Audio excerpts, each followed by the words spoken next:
ওই যে রেকর্ড হচ্ছে না? হ্যাঁ রেকর্ড হচ্ছে, লাল বাতি জ্বলতেছে, ঠিক আছে। ঠিক আছে, আমরা খেলা শুরু করি তাহলে। লাল বাতি জ্বলে গেছে।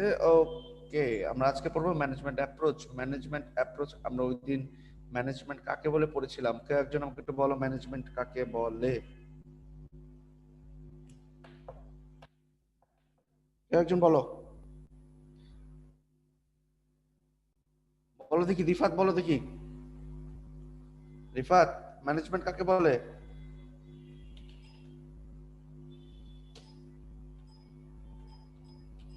স্যার আমি গাড়িতে আছি তো স্যার, ঠিকভাবে শুনতে পাচ্ছি না কথা। তোমরা কি আমার টোনটা শুনতে পাচ্ছ?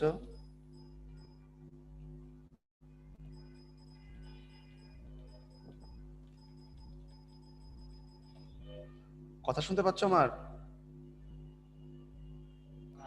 স্যার অনেক আস্তে শুনতে পাচ্ছি, এদিকে অনেক সাউন্ড তো স্যার। শোনো, ম্যানেজমেন্ট কাকে বলে এটা বলতে না পারলে আসলে খুব কষ্ট লাগতেছে। আমি কি যে পড়াইছি আল্লাহই জানে তোমাদের। ম্যানেজমেন্ট কাকে বলে বলো। আজকে সবার পড়া ধরবো আমি আগে। এই রবিউল আউয়াল, বলো ম্যানেজমেন্ট কাকে বলে।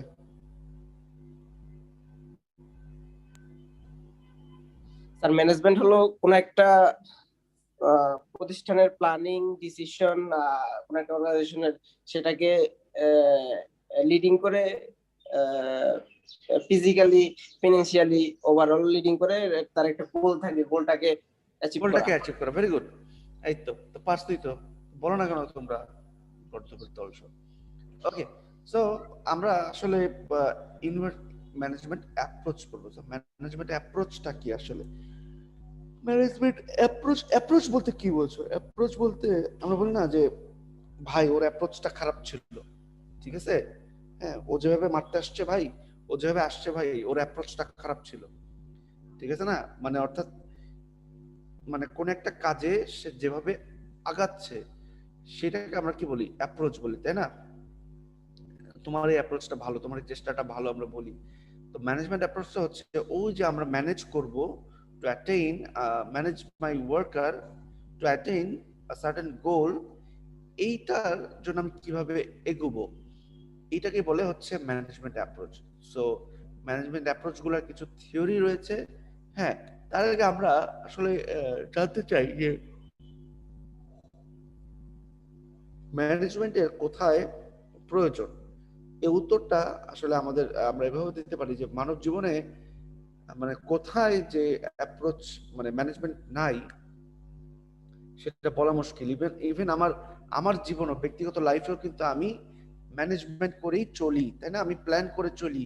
আমার কোনো একটা গোল অ্যাটেন্ড করার জন্য আমি কিন্তু প্ল্যান করি, তাই না? যে আমি হয়তো বা এত ঘন্টা পড়বো বা মাসে এত টাকা কামাবো, হ্যাঁ, এরকম একটা প্ল্যান করি না আমরা? So this plans is actually what we know about management. ম্যানেজমেন্টই হচ্ছে এই প্ল্যানগুলা, ঠিক আছে? সো ম্যানেজমেন্ট আসলে স্মল লার্জ অল অর্গানাইজেশনের জন্য দরকার। It is useful for profit আর নন প্রফিট অর্গানাইজেশনস। হ্যাঁ, আর ইন অল অর্গানাইজেশনাল এরিয়াস, প্রত্যেকটা অর্গানাইজেশনাল এরিয়াতে তোমার হচ্ছে আমার ইয়েটা দরকার।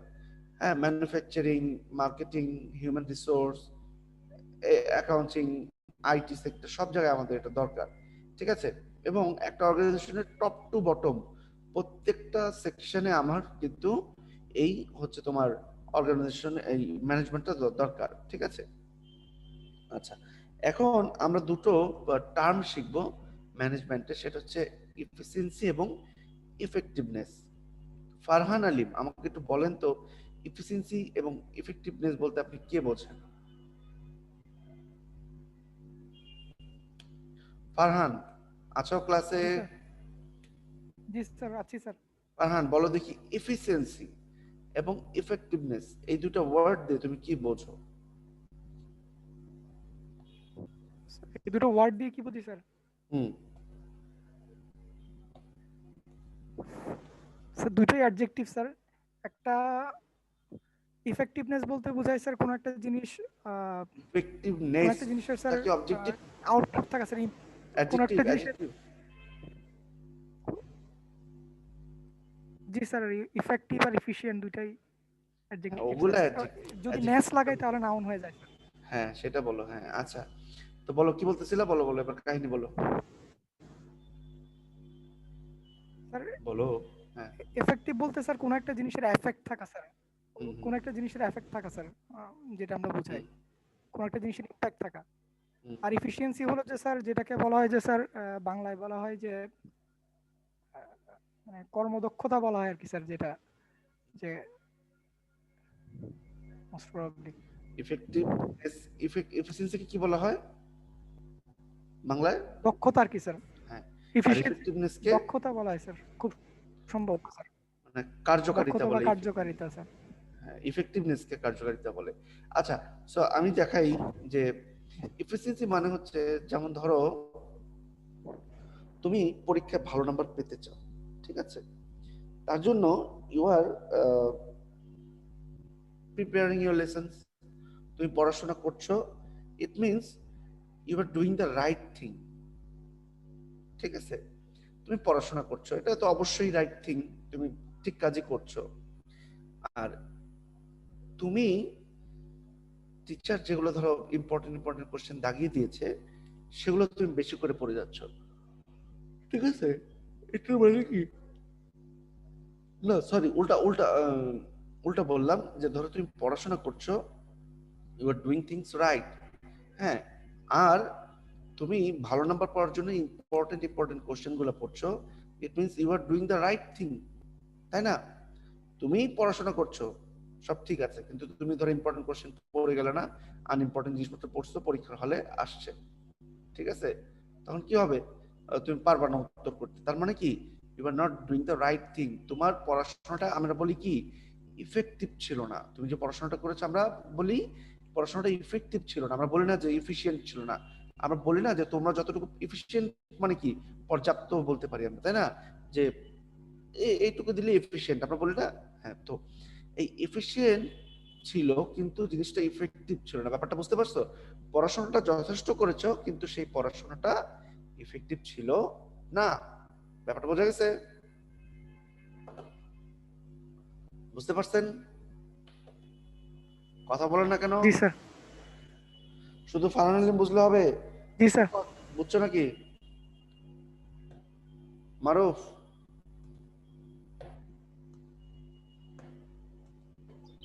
স্যার হ্যাঁ রবিউল আউয়াল। আমি স্যার কিছুই শুনি না এতক্ষণ, নেটওয়ার্কে যে কোন দিকে গেল বুঝলাম না। নেটওয়ার্ক মনে চন্দ্রার দিকে গেছিল, কোনাবাড়ির দিকে ছিল না মনে হয়। যাকে যাক, শোনো, স্যার আবার একটু শর্টলি একটু বলবেন? ব্যাপারটা হচ্ছে, ধরো যে তুমি পড়াশোনা করছো, পরীক্ষা সরি তোমার পরীক্ষা পাশ করা লাগবে, ঠিক আছে, জি স্যার। সো তুমি পড়াশোনা করছো, so you are doing things right, ঠিক আছে, তুমি পড়াশোনা করছো, তুমি ঠিক কাজটা ঠিক মতো করছো, তোমার যেটা কাজ ছিল সেটা ঠিক মতো করছো, আর ধরো এখন এক রাতে পড়তে বসছো তুমি, ঠিক আছে, তুমি সারা পুরাটা কোর্স এক রাতে কভার করতে যাচ্ছ, is it the right thing? No. না। তোমাকে স্যার তোমাকে কিছু সাজেশনস দিয়েছে, সেগুলো ফলো করছো, it means you are doing the right thing. So আমরা মাঝে মধ্যে বলি না যে তুমি পড়েছো প্রচুর কিন্তু তোমার পড়াশোনাটা ইফেক্টিভ ছিল না, ইট মিনস তুমি কোনো কাজ করেছো অনেক, তুমি সেটাতে ইফিশিয়েন্ট ছিলে, তুমি কাজ ঠিকই করেছো, কার্যকরী হয়নি কাজটা। হ্যাঁ তোমার দক্ষতা আছে কাজটাতে, কিন্তু তোমার কাজটা কার্যকরী হয়নি। কে বললো কার্যকরী হয়নি? ভেরি গুড, স্যার আমি। রবিউল আউয়াল বলছো, আচ্ছা হ্যাঁ ঠিক আছে, তার মানে তোমার গোল অ্যাটেন্ড করার জন্য তুমি পড়াশোনা করেছো কিন্তু ওই যে ইম্পর্টেন্ট কোশ্চেন পড়ো নাই, তার মানে বুঝছো এফিসিয়েন্সি এবং ইফেক্টিভনেস এর মধ্যে পার্থক্য। জি স্যার বুঝতে পারছি। এইটা পরীক্ষায় থাকতে পারে, যে কোনো একটা পরীক্ষায়, যে কোনো স্যার এই যে দুইটা ওয়ার্ড আমি ইন্ডাস্ট্রিয়াল ভাবে আমরা অন্যভাবে একটু শিখছি। আচ্ছা বলেন, বলো দেখি কিভাবে। যেমন মনে করেন আমরা যখন অডিট আসে, তখন অডিট গুলো ফেস করার জন্য আমাদের অডিটের যে রিকোয়ারমেন্ট গুলো, সেই জিনিসগুলো আগে আমাদের মাথায় আনা দরকার, সেই জিনিসগুলোর উপর আরেকটু জোর দেওয়া দরকার, ইফেক্টিভ। কিন্তু আমরা যদি ওগুলো না করি তাহলে তো আমরা অডিট ফেস করতে অডিট ফেল করবো আমরা। এক্স্যাক্টলি এক্স্যাক্টলি এটাই আমি বলেছি। জি স্যার। তখন তোমার ওই যে পড়াশোনাটা করছো, মানে সরি এইটা মানে জিনিসপত্রগুলো জানছো, তুমি এফিশিয়েন্ট হচ্ছো, তখনই তুমি যদি বলতে না পারো তখন কিন্তু তোমার জন্য সেটা ইফেক্টিভ হবে না। জি স্যার। এটাই আর কি। আর আর কারো কোনো কনফিউশন আছে এখানে? না স্যার ক্লিয়ার স্যার। তো ম্যানেজমেন্টের কথা যদি আমি বলি, ম্যানেজমেন্ট সবসময় চিন্তা করে যে আমার যে ইনপুট আমি দিব সেটা ম্যাক্সিমাম রিসোর্স ইউজেস হবে এবং লো ওয়েস্ট, মানে অল্প পরিমাণ কিছু নষ্ট হবে। এটাকে আমরা বলি এফিসিয়েন্সি। যে কোনো একটা মেশিনের ক্ষেত্রেও যদি আমি বলি যে এই মেশিনটার প্রোডাকশন রেট অনেক হাই, ওয়েস্ট কম উৎপন্ন হয়, তখন আমরা বলি কেউ আচ্ছা এটা হাই এফিসিয়েন্সি মেশিন, আমরা বলি না এই কথাটা? হ্যাঁ। আর আমরা মনে করো যে আমরা বলি যে ধরো যে আমরা এখানে একটা প্রসেস আমরা অ্যাডাপ্ট করেছি, যে প্রসেসে আমরা চাচ্ছি যে অ্যাটেনমেন্ট, আমাদের গোল যেটা অ্যাচিভ সেটা হবে। হ্যাঁ, দেখা গেল যে সেটা খুব ভালো কাজ করেছে, আমরা বলি না যে it's an highly effective, it's a highly effective তোমার প্রসেস, তাই না? আমরা বলি না কিন্তু যে হাইলি এফিশিয়েন্ট প্রসেস, আমরা বলি the machine is highly efficient, ঠিক আছে? আর আর বলি হচ্ছে ইফেক্টিভ, প্রসেসটাকে বলি ইফেক্টিভ, অর্থাৎ ওই প্রসেসটা ফলো করে আমি যদি হাই গোল অ্যাটেনমেন্ট হয় আমার, তার মানে কি সেটা ইফেক্টিভ, তাই না? বুঝছো নাকি? Yes sir. আচ্ছা, তারপর সেটা আপনি বুঝেছেন?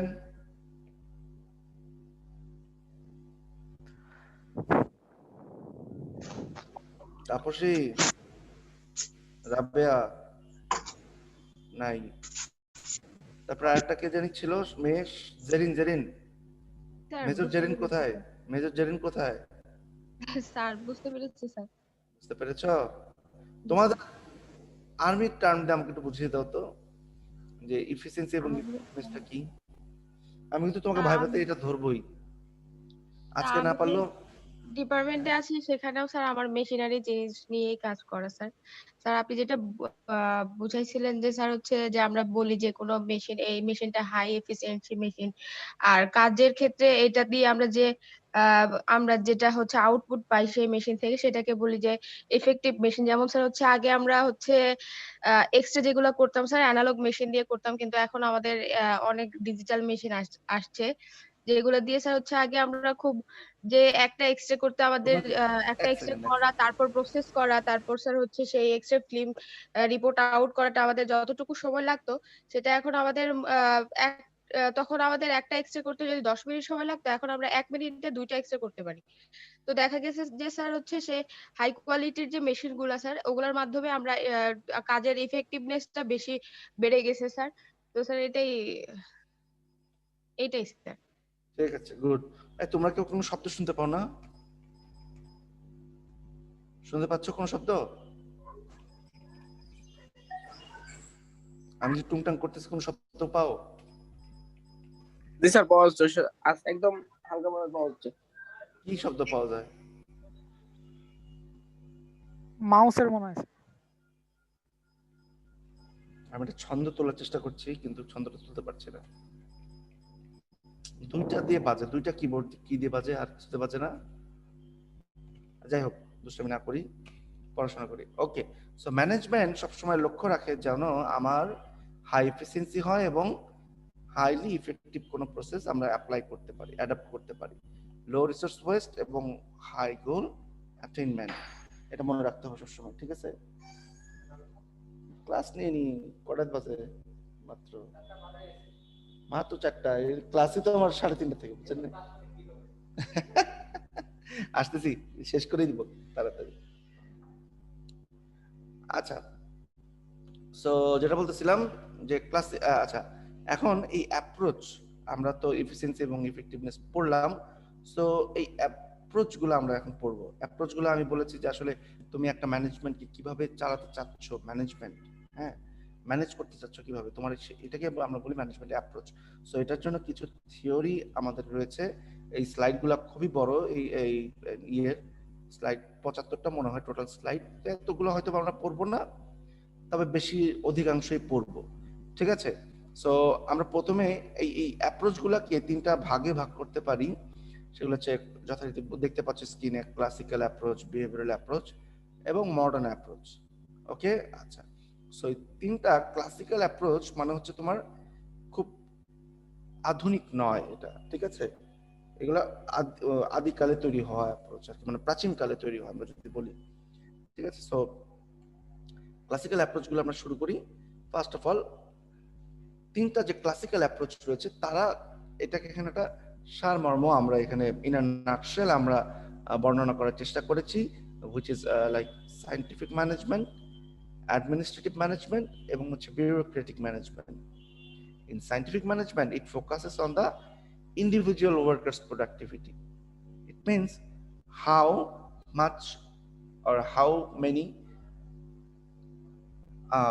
worker is producing, how much is a worker producing. ঠিক আছে, so at a certain time how much a worker is producing, it is discussed in scientific management. And in administrative management, this focuses on the functional management, functions of the management, I'm sorry, functions of the management, or what the management actually does. ঠিক আছে, সেইটা নিয়ে আলোচনা করে। and bureaucratic management focuses on overall মানে organizational system, টোটালটা নিয়ে আলোচনা করে। সেগুলো আমরা আস্তে আস্তে জানবো। আমরা সামনে একটু জানি যে হচ্ছে সায়েন্টিফিক ম্যানেজমেন্ট, এইটার ফাদার হচ্ছে ফ্রেডরিক টেইলর। টেইলরকে বলা হয়, ফ্রেডরিক টেইলরকে বলা হয় সায়েন্টিফিক ম্যানেজমেন্টের ফাদার, জনক যদি আমরা বলি।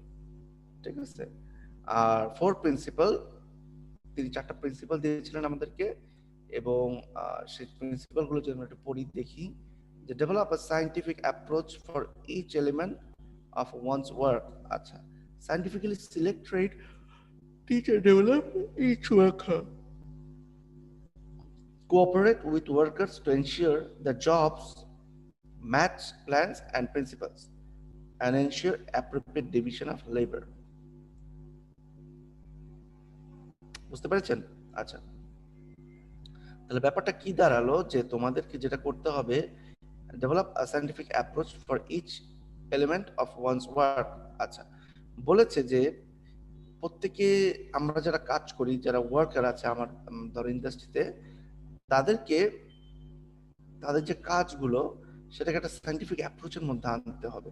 যত যেমন তেমন যতটুকু সে ইচ্ছা, আমার যদি একটা হাই গোল অ্যাটেন্ড করার ইচ্ছা থাকে, ডেফিনেটলি আমাকে কিন্তু ওইভাবে চিন্তা করতে হবে যে আমি আমার ওয়ার্কারের যে কাজটা সেটা আমি সায়েন্টিফিক্যালি অ্যারেঞ্জ করব, এবং সায়েন্টিফিক্যালি তাদের মধ্যে থেকে আমি সবাইকেই নিব, কিন্তু শুরুতে সবাইকে নয়, হয়তো বা কয়েকজনকে আমরা সিলেক্ট করব, তাদেরকে ট্রেনিং দিব, শিক্ষা দীক্ষা দিব। হ্যাঁ, এভাবে আমরা প্রত্যেকটা ওয়ার্কারকে ডেভেলপ করব, ওয়ার্কার ডেভেলপমেন্টটা কন্টিনিউয়াসলি হতে থাকবে। এবং cooperate with workers to ensure that jobs match plans and principles. এবং আমার যারা ওয়ার্কার রয়েছে তাদের সাথে আমাকে কোঅপারেট করতে হবে, যাতে তারা এটা বুঝতে পারে যে তাদের যে জবটা, এই জব যে তাদের যে কাজ, সেই কাজের সাথে আমার গোল অ্যাটেনমেন্টের জন্য যে প্ল্যানস এবং প্রিন্সিপালস রয়েছে সেটা মিল খায়। এবং ensure appropriate division of labour, labour মানে শ্রমের অ্যাপ্রোপ্রিয়েট ডিভিশন যাতে হয়, অর্থাৎ যে যে জিনিসটা ভালো পারে সেটা যেন সে করে। ঠিক আছে, তো এই চারটা প্রিন্সিপাল থেকে আমরা তিনটা এরিয়াতে ফোকাস করতে পারি। একটা হচ্ছে ওয়ার্কারের যে টাস্ক পারফরমেন্স সেটা, এবং তাকে যে সুপারভাইজ করবে সেই তার সুপারভিশন, এবং অলসো তাকে যে মোটিভেট করবে কাজটা করতে, যে ধরো এই তুমি যদি সপ্তাহে এতগুলা কাস্টমার আমাকে এনে দিতে পারো, হ্যাঁ, তাহলে আমি তোমাকে একটা ইনসেন্টিভ দিব, এরকম ভাবে যদি মোটিভেট করতে পারে, এই মোটিভেট করার ব্যাপারটা আমরা এখানে ফোকাস করব, এখানে আলোচনা করব। ঠিক আছে, নিচের এইটুকু আমরা পরে দেখতেছি।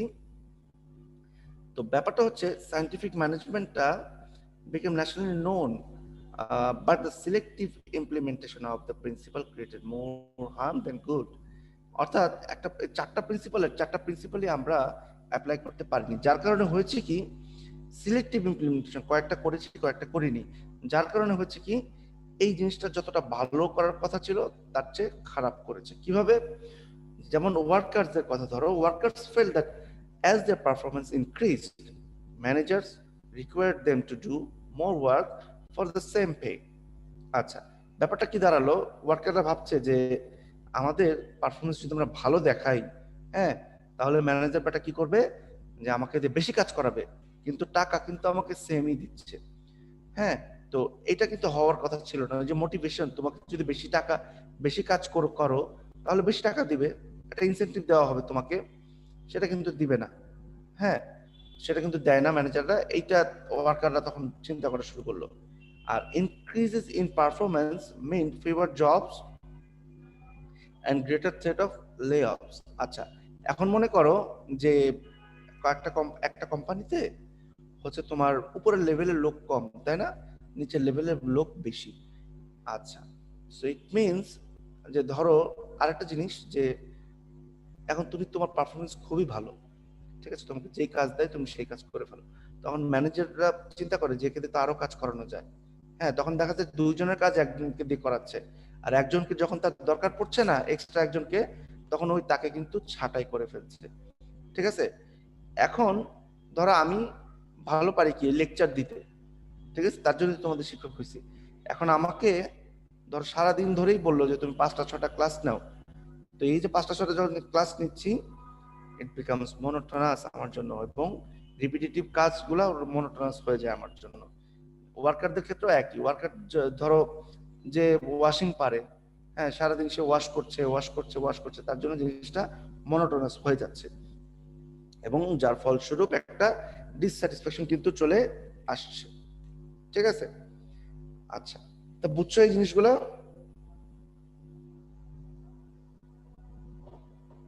বুঝতে পেরেছো? জি স্যার, বুঝতে পারছি। বুঝতে পারলে তো ভালো, না বুঝতে পারলে আরো ভালো।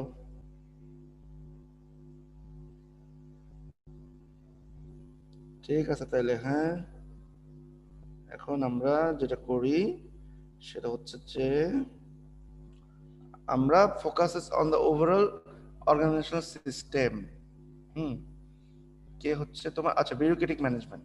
সো আর কোনো প্রশ্ন নেই তো সায়েন্টিফিক ম্যানেজমেন্ট নিয়ে?